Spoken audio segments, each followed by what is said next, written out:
You're listening to the European Parliamentary Research Service podcast on priorities and challenges of the EU agricultural policy.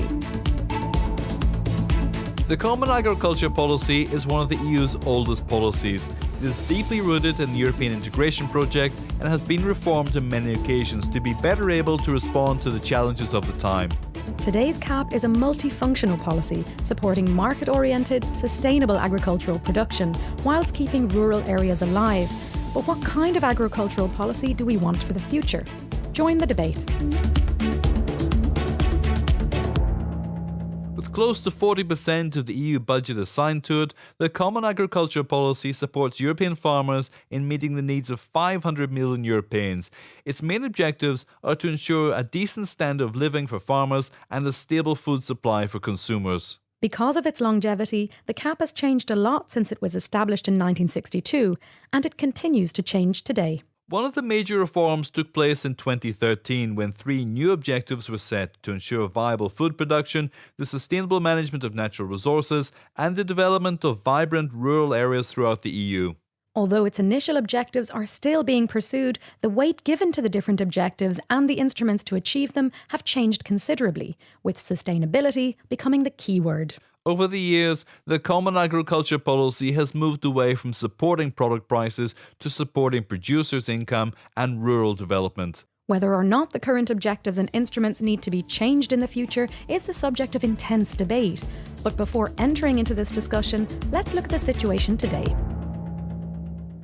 The EU is broadly self-sufficient in most agricultural primary commodities, which means that EU farmers are able to meet the consumption demands of EU citizens in most agricultural foods. Albeit with some exceptions, such as soya beans, maize and rice.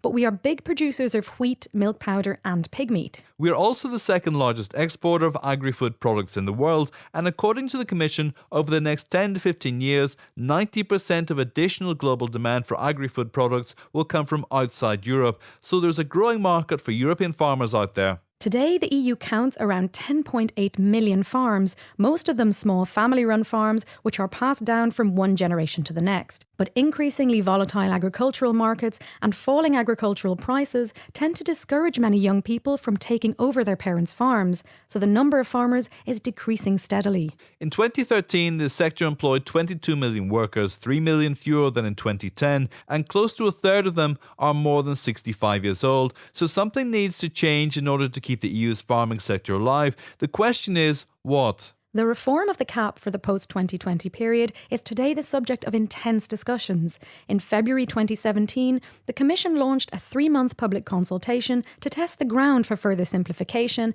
and modernisation of the Common Agricultural Policy. Questions included how to improve the competitiveness of EU farmers while securing a decent income for them, how to better support rural development and cut red tape. Commissioner Phil Hogan has indicated his desire to maintain basic income support and ensure an effective safety net through direct payments.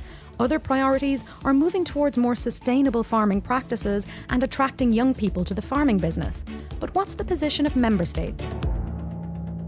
Reform of the CAP is also a hot topic in the Council. During a debate in March 2017, ministers agreed on the need for further simplification. Some member states also stressed the need to focus on building resilience, responding to environmental challenges, investing in rural vitality, maintaining a market orientation, and strengthening farmers' position in the food chain. Some member states were in favour of placing more emphasis on rural development, whilst others warned against a reduction of direct support to farmers. And what about the European Parliament? As co-legislator in this matter, the Parliament's opinion will be crucial for the future direction of agriculture policy, and MEPs in the Agriculture Committee are certainly not wasting their time. During the first quarter of 2017, they have examined a large number of proposals, from the so-called omnibus regulation, organic farming and simplification, down to access to land by farmers and different ways to reduce food waste. The EU's advisory bodies, the Committee of the Regions and the European Economic and Social Committee are also engaged in active debates on the reform of the CAP post-2020 and especially on how to ensure a vibrant future for rural areas. European agriculture organisations and civil society also want to have their say. Copa Cogeca, one of the biggest organisations representing European farmers, has called for a strong, common and adequately financed CAP, and one which is able to deal not only with climate risks but also market risks.